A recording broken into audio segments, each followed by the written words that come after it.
No Saiba Mais dessa semana, vamos falar sobre direito adquirido, que está previsto na Constituição e preserva uma garantia jurídica.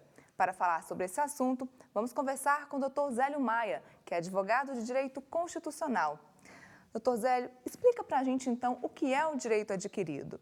O direito adquirido ele vem previsto tanto na Constituição, no artigo 5º, inciso 46, como na Lei de Introdução às Normas Jurídicas, que é a lei que normatiza a estrutura básica do direito brasileiro. E pelo artigo 6º especifica que o direito adquirido constitui-se, na realidade, em uma garantia instrumentalizadora do princípio da segurança jurídica. As relações humanas precisam de estabilidade. E os acontecimentos de hoje, os acontecimentos concretizados hoje, eles precisam dar a segurança para o amanhã. E aí nascem o ato jurídico perfeito, o direito adquirido e a coisa julgada. E esses instrumentos buscam exatamente o princípio da segurança jurídica. Em resumo, nós poderíamos falar isso do direito adquirido.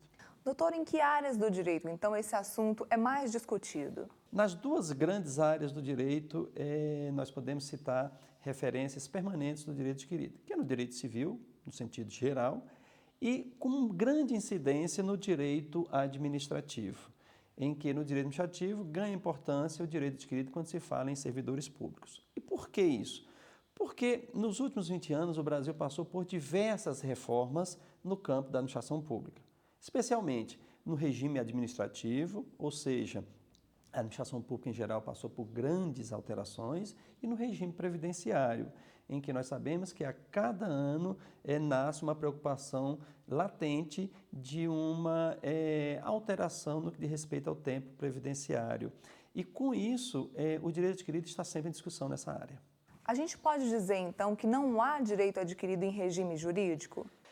O que é o direito adquirido? O direito adquirido, em resumo bem rápido, nada mais é do que, cumprindo determinados requisitos previstos em lei, se completou o ciclo formativo daquele direito. Se você trabalha, por exemplo, 30 dias, você adquire o direito de receber o salário. Aqueles 30 dias trabalhados são intocáveis, é direito adquirido seu.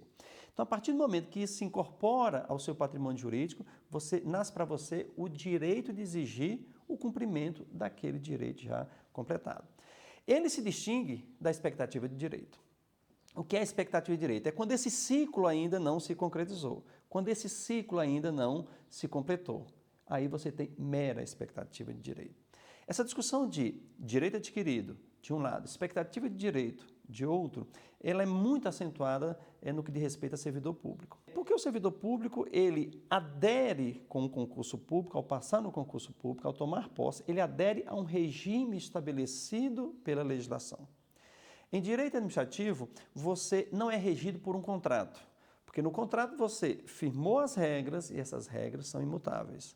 Já no regime de direito administrativo, isso muda completamente. Você adere a um regime jurídico estabelecido por lei. Por quê? Porque a administração pública é regida pelo princípio da legalidade.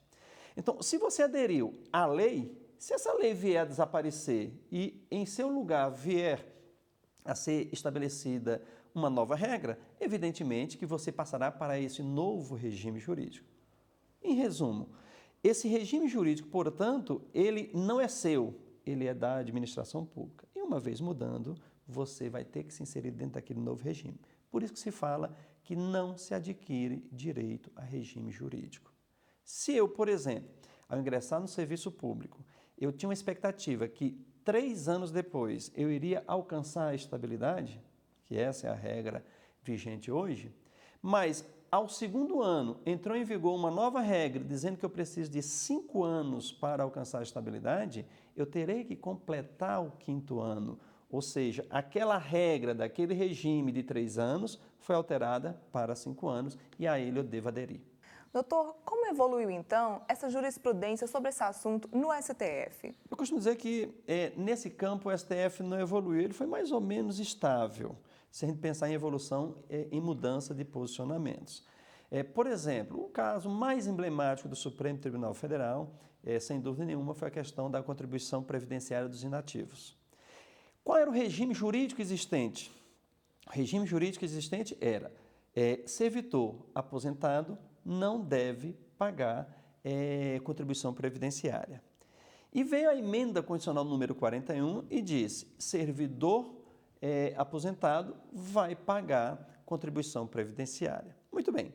E aí foram ao Supremo Tribunal Federal, exatamente em uma ação direta de inconstitucionalidade para discutir a violação ao direito adquirido, que isso estaria violando o direito adquirido. E o Supremo Tribunal Federal afirmou, aliás, reafirmou sua tradicional posição de que ali nós estávamos diante de um regime jurídico estabelecido por uma regra que não era do servidor, não era do aposentado, mas sim da administração pública e do regime previdenciário. Logo, deveria sim se inserir aquelas novas regras. Consequentemente, julgou a ação improcedente. Está certo que essa ação teve 4 votos contrários, né, isso, Marco Aurélio, Celso de Mello e mais 2 que não me recordo nesse momento, em que eles eram favoráveis à tese contrária de que essa alteração estaria sim violando o direito adquirido daqueles aposentados. Mas foi voto vencido e o que interessa é exatamente a conclusão final. Depois disso, nós não tivemos absolutamente nenhuma manifestação do Supremo que contrariasse esse posicionamento. Nós temos hoje em tramitação uma ação direta de inconstitucionalidade que discute algo que gravita em torno do direito adquirido. Mas a discussão central não é em si o direito adquirido, mas sim se uma emenda à Constituição pode ou não tocar no direito adquirido. É uma discussão que está ainda tramitando no Supremo, mas não teve conclusão. Mas não é especificamente alterando o posicionamento do direito adquirido. Não houve, então, uma flexibilização da Corte, o entendimento se manteve o mesmo. Exatamente. Inclusive, esse entendimento de que o direito adquirido não se adquire em face de regime jurídico, isso nós podemos até falar centenário, esse posicionamento. Ou seja, há décadas o Supremo Tribunal Federal vem reafirmando. Tanto que neste julgamento da emenda constitucional número 41, o Supremo Tribunal Federal invoca diversos julgados com mais de 2 décadas de pronunciamento.